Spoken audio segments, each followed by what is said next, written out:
Lectura del Santo Evangelio según San Lucas. Un día Jesús estaba orando, y cuando terminó, uno de sus discípulos le dijo: Señor, enséñanos a orar como Juan enseñó a sus discípulos. Entonces Jesús les dijo: Cuando oren, digan: Padre, santificado sea tu nombre, venga tu reino.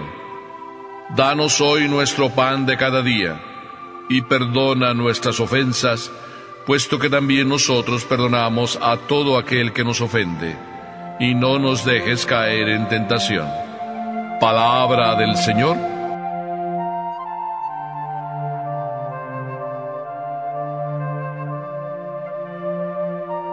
Qué hermoso, sí, qué hermoso ver a los niños rezar.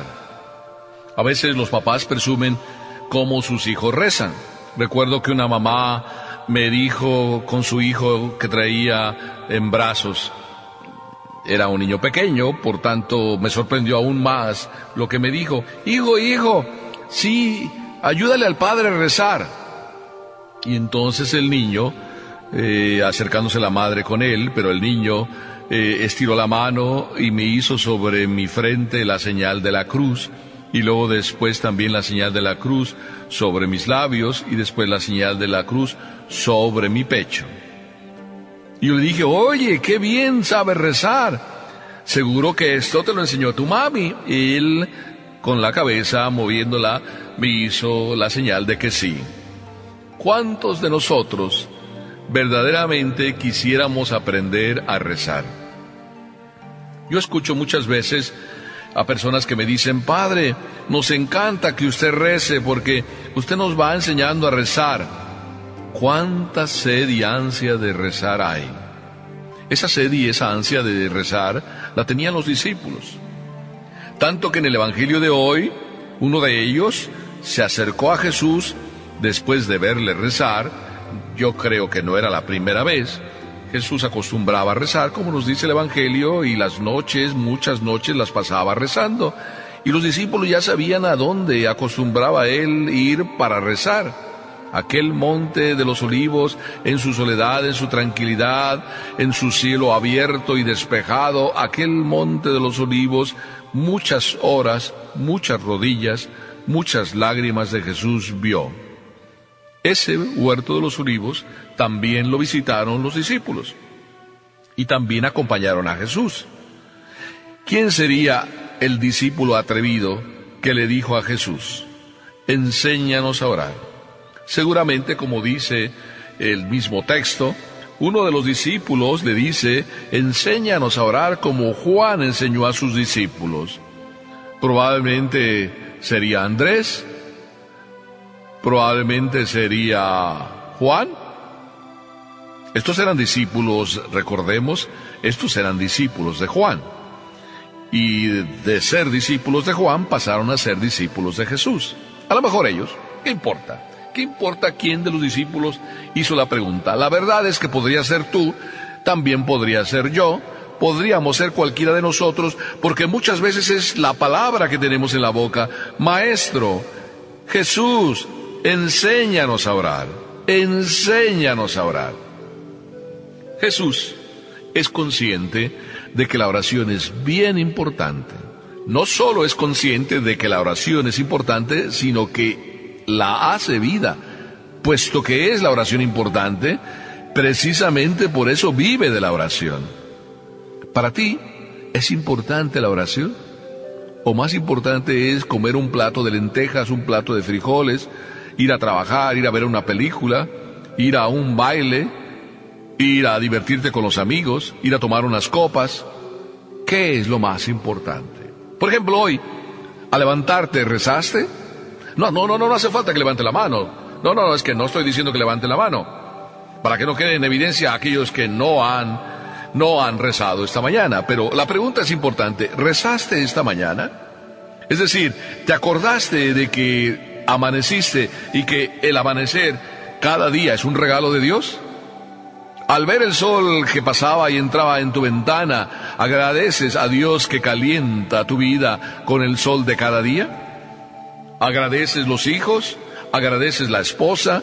agradeces el esposo, agradeces el trabajo, agradeces todo lo que tienes, o lo vives como si fuera un derecho, como que te lo mereces y que Dios te lo tenía que haber dado, y que por tanto, si te lo ha dado es porque tú haces todo lo posible para que te lo dé, es decir, te lo mereces. ¿Quién de nosotros se merece lo que tiene?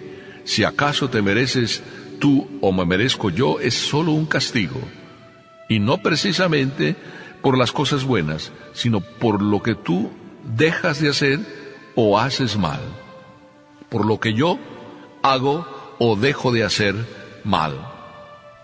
Por tanto, Jesús es consciente de que es necesario orar y te lo dice a ti y nos lo dice a cada uno de nosotros. A mí me encanta esta oración.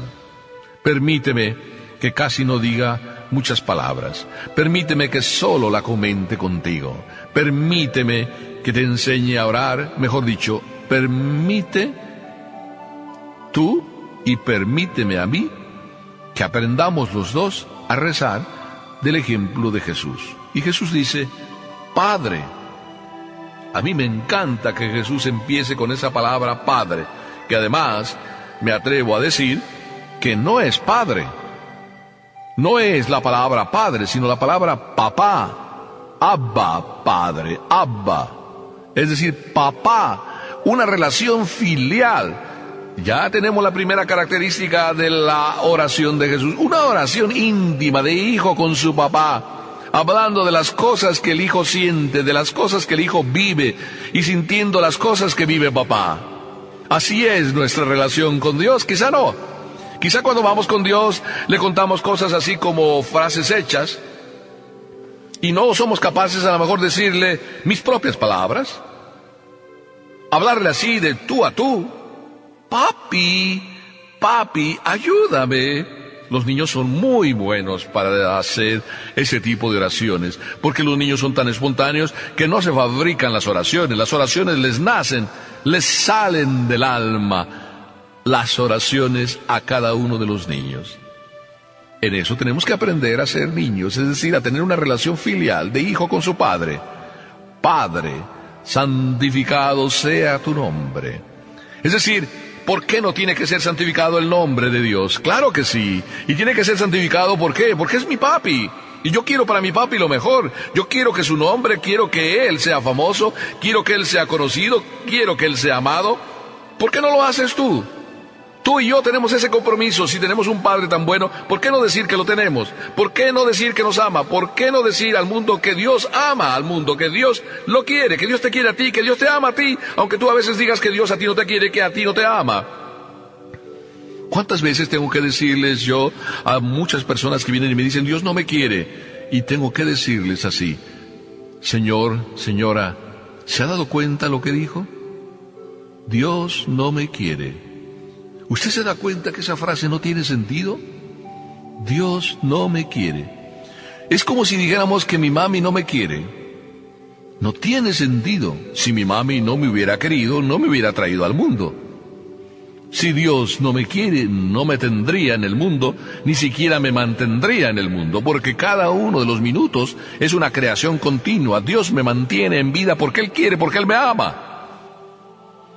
Por eso, lo más lógico es que yo busque difundir y cacarear, como yo suelo decir a veces, cacarear el nombre de Dios.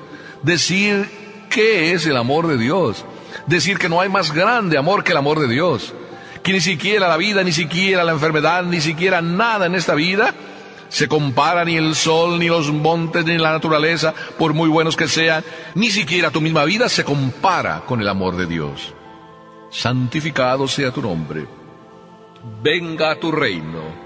¿Cómo no desear que venga el reino de Papá Dios? ¿Cómo no desear que venga precisamente la presencia de Dios en nuestras vidas? ¿Cómo no desear que todo sea gloria, dicha con la presencia de Dios en nuestras vidas? ¿Cómo no desear que sea fiesta continua? Venga a tu reino. Hasta ahí, una relación con Papá Dios, queriendo lo que Papá Dios quiere. Ahora pedimos lo que nosotros necesitamos. Danos hoy nuestro pan de cada día. Claro que primero está ser cristiano. Bueno, primero está comer, dice por ahí una frase, y después ser cristiano. No se puede ser cristiano si no se vive, si no se come. Por tanto, va juntamente la petición también: danos hoy nuestro pan de cada día. ¿Casi quieres que me pare aquí? ¿Quieres que ya acabe aquí la homilía? ¿Para que todas las cosas suenen bonitas? ¿O me vas a permitir que continúe, pero con un grande dolor? Sí, continúo con un grande dolor. Y continúo porque eso de decir perdona nuestras ofensas me duele muchísimo. Me duele decirle al Señor: perdona nuestras ofensas. Si solo fuera eso, decirle, puesto que también yo perdono a todo aquel que me ofende, entonces la segunda parte me pone un freno terrible para la primera parte. Si yo no estoy dispuesto a perdonar a todo aquel que me ofende, ¿cómo puedo decirle al Señor que me perdone? ¿Con qué cara, con qué actitud, con qué sinceridad puedo hablarle a mi Señor: perdóname, cuando yo a aquel a quien tengo que perdonar ni siquiera le perdono lo más mínimo? Por eso aquella señora que a veces me han escuchado que cuento, aquella señora de Caracas, me decía: padre, cuando yo llego en la misa al Padre Nuestro, no puedo continuar en esa parte donde dice y perdona nuestras ofensas. No puedo continuar, se me hace un nudo en la garganta.